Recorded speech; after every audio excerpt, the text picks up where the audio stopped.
Like Detroit about to just come out, just guns blazing. I think so. We back in the D. I think so. Yeah, pause.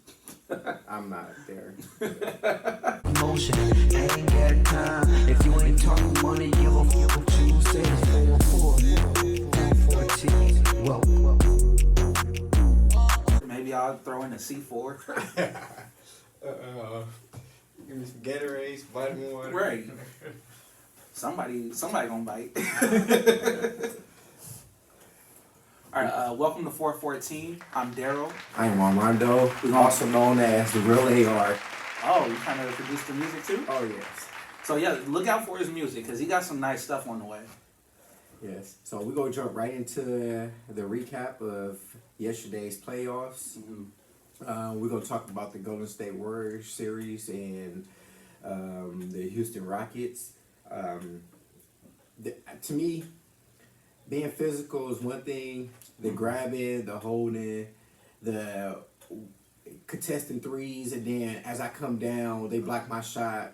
Dylan Brooks, and then now I'm grabbing Moses Moody, the back of his head, trying to bring him down. Steph Curry contests the shot. Now Dylan Brooks to roll over, trip him. Like at one point, is the NBA going to just review this stuff and then either get a fine? I mean, to me, that could even be a flagrant because say if Steph rolls his ankle, that changes the concept of everything that the Warriors do as far as offense. It changes the schemes and it even changes the microscope of the series. Yeah.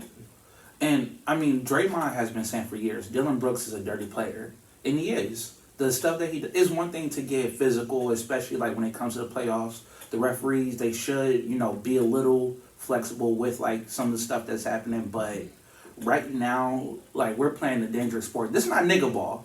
This ain't JO basketball, and we really need to like put a stop to it because Curry's up there. Look what happened to Butler yesterday. Yeah, but even let's fast forward a couple plays later. Gary Payton II get in the game. He's trying to go up for a dunk, and they just push him in the back. Mm-hmm. And then it's a no call, and then now the ball goes back to the Rockets. Yeah. Like it's a difference to me between you playing good defense and you allowing them to play physical and not calling that marginal contact as they call. Then for them, every time you coming down a pin down screen, I'm getting grabbed. Like, I mean, they not even trying to hide it at this point. Like Steph Curry is getting hugged. I mean, they giving him like. They so close to him and hugging him so much. If I was Aisha, I mean, if I was Aisha, I'd be worried. Like, I mean, at this point, like, is this like, have y'all been to some of these Diddy parties? Like, right. Like y'all so close to Curry. Like, it's like y'all getting close. Like, I'm Aisha. I'm like, y'all giving my man everything but dinner. Like, and they is close to the Hidden Hills, so you never know. You know what I'm saying? Like, because it's like they holding him, like they literally just holding him every single time. He come up from the screen, he break through that contact, and then now he's getting pushed on his shots. Like, I don't care what you say. Like, people keep saying Hender's part of the ball. I don't think so. Because if I'm a shooter, I mean, just physically, if I'm shooting, if I'm going this way and something is stopping me from going this way, of course it's going to change the way that the ball is going to go in the air. Right, you're affecting the trajectory of the ball. You're affecting how the ball like comes out. The hand is it's just ridiculous. And just watch the way that they close out. The Houston Rockets aren't doing normal closeouts like this. They're literally coming through just swinging. Like if I don't care who you are or how much concentration you have, if somebody's running at you, winding up like they're about to clothesline you, it's going to change your shot. If they're not allowing you to land, it's going to change your shot in the way that you shoot the ball because you're worried about somebody's coming under your legs every single time. Exactly. So, like I said, it's a difference between, me allowing the game to get, a little funky and for them to be physical. But now at this point, for them to just be grabbing, they not even looking to block shots. They just looking to hurt you. Like, you see what happened to Jimmy Butler. Thompson, like, he knew he was about to miss the shot. Now you're trying to go through three people to get an offensive rebound, and now look what happened to Jimmy Butler. Like, they just playing dirty. I feel like they're out there just trying to hurt people. Yeah. And for their coach to just say, keep hurting, keep fouling, keep doing this because they can't call everything, I think that is just terrible. Like, why not teach your players how to slide their feet? Like, you're teaching them how to basically foul. Yeah. Like, this is an execution class. That's what he do. He don't even teach defensive concepts. It's just like, look, this is the way you can get away with this without anybody looking at this. They Like, might be incentivized even to do what they're doing. yeah, you can tell they out there head hunting. Yeah. Like I would say bounty hunting. You know, which is just terrible. Like, the NBA need to fix it up. Like, let them play physical, but I can't reward bad defense. Right. Like, you get what I'm saying? Like, I'm not even trying to stop nobody at this point. I'm just trying to injure them or hurt them and take them out the game as quick as possible. Like, so they have to fix that. That being said, I can't even really talk about game 2 because I don't even think it was a good game. I think it was an eyesore for me. Yeah, Pods, he played, 15 minutes, did absolutely nothing. Yeah, he was sick. Kaminga was rusty, so I mean, I don't even know how I can really grade his performance coming off. I mean, Steph did what he can do with the time that he had, 20 points, playing through all that stuff. I mean, that's not bad at all. And it was a pretty efficient 20 points that he gave you, but for Butler to have gone down so early into the game, and for them to still, they lost by 10, I think? Yeah, they was in most of that game, so that lets me know that without Jimmy, they can win. They just have to clean things up, like the turnovers. They didn't lose the rebounding battle as much as they did. I mean, if they were going to rely on Jalen Green to give 38, whatever he had every single night, Houston is in trouble because he's not going to produce that. What was the last 4 games prior to that? He had single-digit points. So, yeah, if you're trying to keep that up with him giving you 38 and him going that crazy from 3-point line, like, You can't expect that from him this entire series. yes. You can expect the Rockets, who aren't that good of a shooting team, let alone a 3-point shooting team, to have, I think they shot 33%. So that was a pretty decent clip that they had, but Jalen went 8 for 18, I think. Yeah. You're not going to get that from him. Yeah, and if you look at the game, as poorly as the Warriors played, they still played great defense. Yeah. And a lot of the Rockets' points was off of transition. So that just lets you know, you clean up the transition and take away those transition buckets, you still easily hold them to about 80, mid-90 points. Yeah. So this shows you still played great defense, you still played good, you just didn't have enough to finish the game. Right. And then, like you said, Jimmy Butler going down there early, that emotionally, that takes a lot out of you. Yeah, that's deflating. Yes. So, and I'm pretty sure, you see Spencer was out there and a lot of players that haven't played in a while. I think who they need to play is Jackson Davis. I feel like they need to play him because he can match that athleticism. And plus, you got fouls to spare. Yeah. The thing that I'm concerned about, especially with how Curve schemed yesterday, he ended up playing the entire team, basically. Everyone got minutes. And we saw that he tried to run that scheme earlier in the year, and it wasn't that effective. So if Butler is going to be out a while, I still feel like you need to have a solid rotation, but you don't need to rotate everybody in because no one's going to be able to get into a rhythm. Yeah. Kuminga, Moody, Pods, they're going to need to play consistent minutes if Butler goes down so that they can actually look good on the court. Yeah, I think what he needs to do is just try to figure out the Steven Adams and Şengün lineup. He need to just figure out that big lineup that Houston throw out there. If he's able to match that, then I think he'll be fine. So what he's still trying to do is still trying to stay small with Draymond at the 5. Draymond can't rebound over both players. No. And then I like the new center that they have, but he's a stretch big. So him grabbing rebounds, sometimes to me, I'm like, I could have grabbed that rebound, because that's not something he's accustomed to doing. Yeah. So you asking him to come from the perimeter and try to come in and crash and grab these boards. So that's something he's not doing, and you trying to match athleticism with size, which isn't working. So to me, I would go to more of a let's start Kayvon Looney. Let's see what he can give us for like maybe 4 or 5 minutes just to start the game off. Or when Steven Adams get in the game, all right, Looney, time for you to get off the bench now.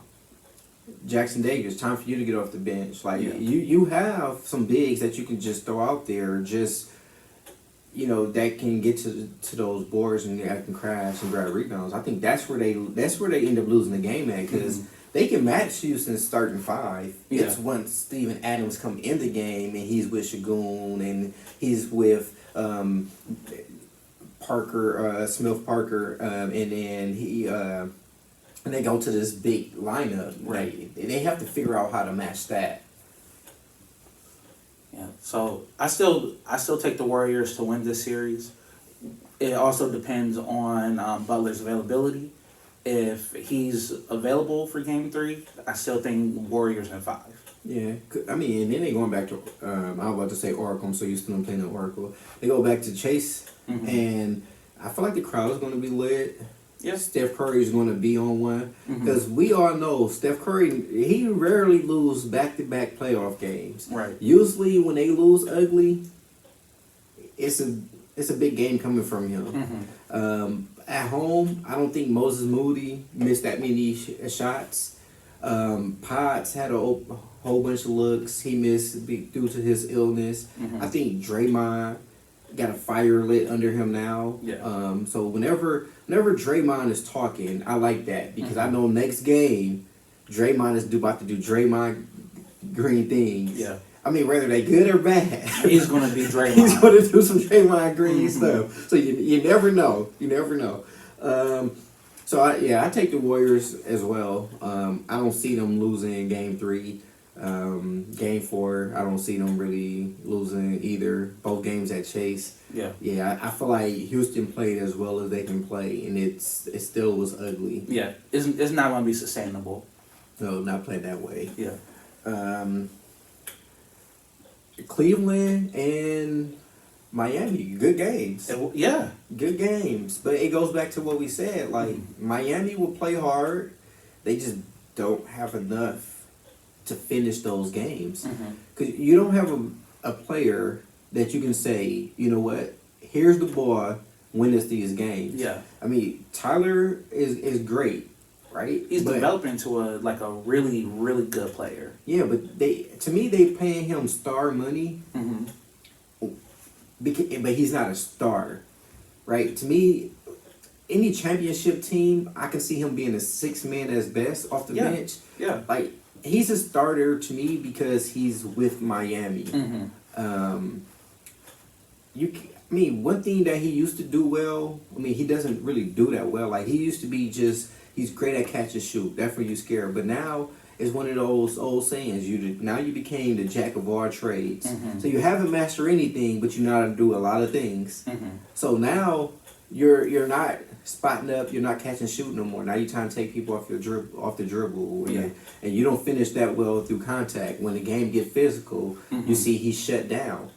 So in the playoffs, it's physical right now. So now they're running him off the 3-point line, and he almost looked lost because now they're trying to play him as a point guard, and I don't think he's a great point guard. No. Like, he's great when he can probably give you that pump fake, penetrate into the lane and kick and pass the ball. But right now they're taking that away from him. So they taking the threes away from him, and they taking that drive away from him now. So they letting everybody else beat them. They're not letting Bam catch the ball at the mid post, and they're not letting Tyler beat them from the 3-point line.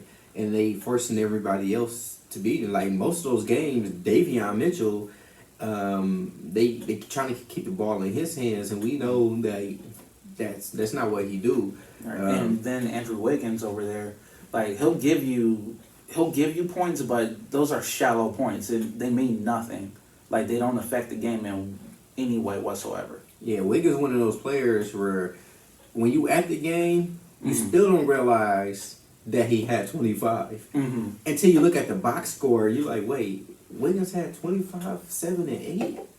Look at empty stats. Mhm. It doesn't mean that it's not impactful. It's not meaningful points or anything like that. He doesn't insert himself into the game.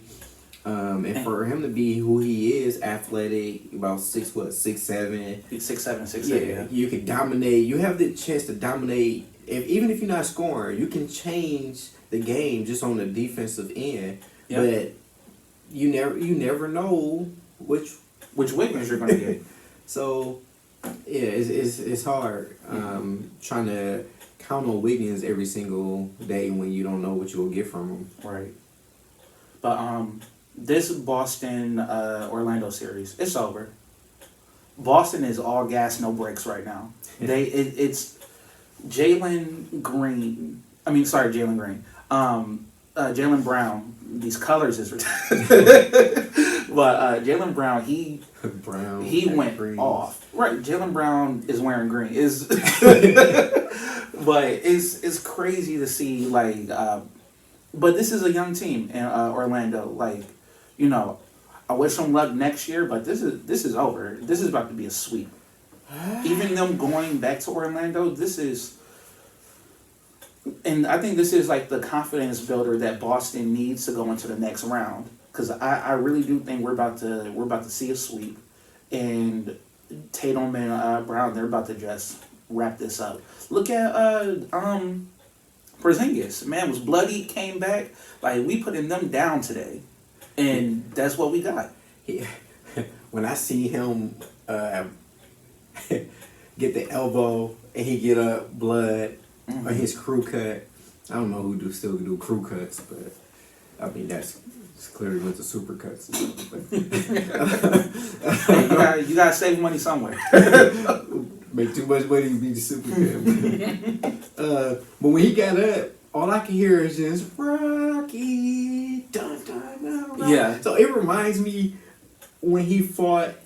Rocky fought the tall guy. Ivan Drago. Yeah, that's what he reminded me of Drago. When he got up, I was like, "That's Drago right there." Like, let me know. Let me find out for the. No, because as soon as I saw that, I was just like thinking. I was thinking Rocky, but I was also thinking that movie Dodgeball when he was like, he made me bleed my own blood. Oh yeah. So that's nobody makes me bleed my own blood. Right. But that reminded me of. I was waiting for somebody to come out like, "Hey, Adrian, Adrian." But, man. Yes, I was like, "Where's the stairs?" I was ready. I ain't gonna lie, I was ready to go outside, run up the stairs or something, put on my gray hoodie and stuff. I was ready. I was ready, but yeah, that like I feel like if Orlando would have won that game, which Orlando let one slip away. Yeah, I don't even know if it's recording or not. Mm-hmm. Is it still recording when they do that? It still is. Yeah. Oh, well, Orlando let one slip away, Mm-hmm. and they needed that game. They needed it. They needed that game. But to me, as much as I want to say Orlando let that slip, the coach let that slip. Mm-hmm. Because once you seen that your players are gassed, because all it was they get a stop, pass the ball to Carroll, and he'd come down, try to create something. Mm-hmm. They get a stop, pass the ball back to him again. Like, run some offense, call a timeout, get them settled down. Like, you have timeouts. You can't take them home. So it's like, get your troops settled and figure out how you can get some easy buckets. Yeah. If anything, if that's what you want to do, keep giving the ball to him, at least call a timeout. Let him compose himself. Right. Let him, drink whatever he drink. Mm-hmm. And then just let him figure it out. Let him figure it out. And then let's play from there, because you got to think about it like it's possession from possession for possession. Mm-hmm. Like in the playoffs, coaches do not coach for tomorrow. You got to coach for today. Yeah. You got to coach play by play. You got to get a young team. You got to get their mental state together, especially when you in the game you shouldn't be in. And it's a matter of what, 3 to 5 points. Mm-hmm. You have to figure out a way to settle them down, draw up some plays, do some defensive scheme, do whatever you have to do. Yeah. Whatever speech you have to do, give them that Spartan, I am 300. Like, do whatever you have to do. Yeah. you know, Look at what that did for the Lakers when JJ called that timeout. That was a crucial timeout that they called a couple nights ago, and look what it did. That sparked that 8-0 run. Yeah, because sometimes, you know, as players, you're on your own way, right? You can't see the game as it's happening because it's happening so fast. Things are just happening. So you have to call a timeout and get them composed, especially a young team that's never been there before. This is a lot. Most of the team, it's their first real playoff experience. Yes. Right? And then you're playing against one of the favorites to win a title. Right. Right? You have to figure out a way to steal home court and make at least Boston think like, oh shoot, like We're in a dogfight. yes. Because the thing about it, you win that game, the pressure isn't on you. The pressure is more on Boston now, and it makes them rethink things now, right? So, and now because the pressure on them now, they're trying to do things that they normally don't do because now the pressure, because they got to know we can't afford to lose another game, right? Because this will really be a shocker to everybody if Orlando wins. So, you know, Boston now, if you win, their backs are against the wall. Right. So, today's game, Yeah, who even got tonight? I believe the Lakers play, Okay. which I still take Minnesota. I'm not going to change on that. Yeah. The Lakers, they got their game that I expected them to get. Yeah. We have Denver. To me, that's tough. Like, I don't know. that's a toss-up. You never know. That can go 7 games. That Yeah. can be win, lose for both teams. And that can go down to game 7, whoever got the ball last. Yeah. So you never know. So I'm kind of even with that, with the Denver series. And they're going back to Denver, correct? Right? Yeah, this is game 3. They're going to Denver. Oh, man, that might be tough. I think I choose Denver tonight. I think I agree. I think Denver, we back in the Mile High. Yeah, I'll give it to Denver. Yeah. I can't think of who else played. Oh, let me see. I don't know. 'Cause I'm curious now. I say we can't think about who played, they must not be playing meaningful basketball. Right. This might not be an important series. It might not be a game that we even need to talk about.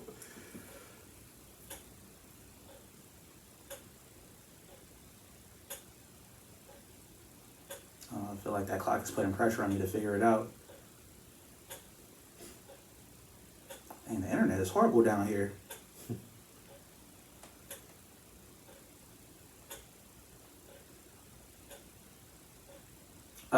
Knicks Pistons.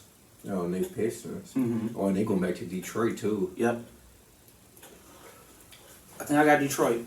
I got Detroit double digits. Double digits? Yeah, Detroit double digits. Okay. I don't think Bronson about to have a good game. Yeah. Cause I mean, I feel like Karl Anthony Towns. Mm-hmm. We know he's an emotional diva. Yeah. And he light skinned too, so you know light skinned people, you know, they take everything personal. They super emotional. So and he got that little light voice. I could just see him now. Bronson, give me the ball. Like Did you see that compilation with the oh my god? Yeah, see, man. see, so I can see him trying to assert himself, which is going to take away from the team. Yeah. Like I see Karl Anthony Towns having a mid game, you know, forcing a lot, and I just feel like Detroit about to just come out just guns blazing. I think so. Be back in the D. I think so. Yeah, pause. I'm not there. All right, so we got so tonight we got Minnesota over the Lakers. Denver, LA. That's a toss up, but we're gonna go with Denver since they're back home. And we got Detroit beating the Knicks tonight. Yes. All right. Don't forget to hit that like button. Don't forget to subscribe to our channel if you want more content. Mm-hmm. We're hoping to bring in somebody else too, if he can make it in on time. But just look out for more content from us. This has been 414. T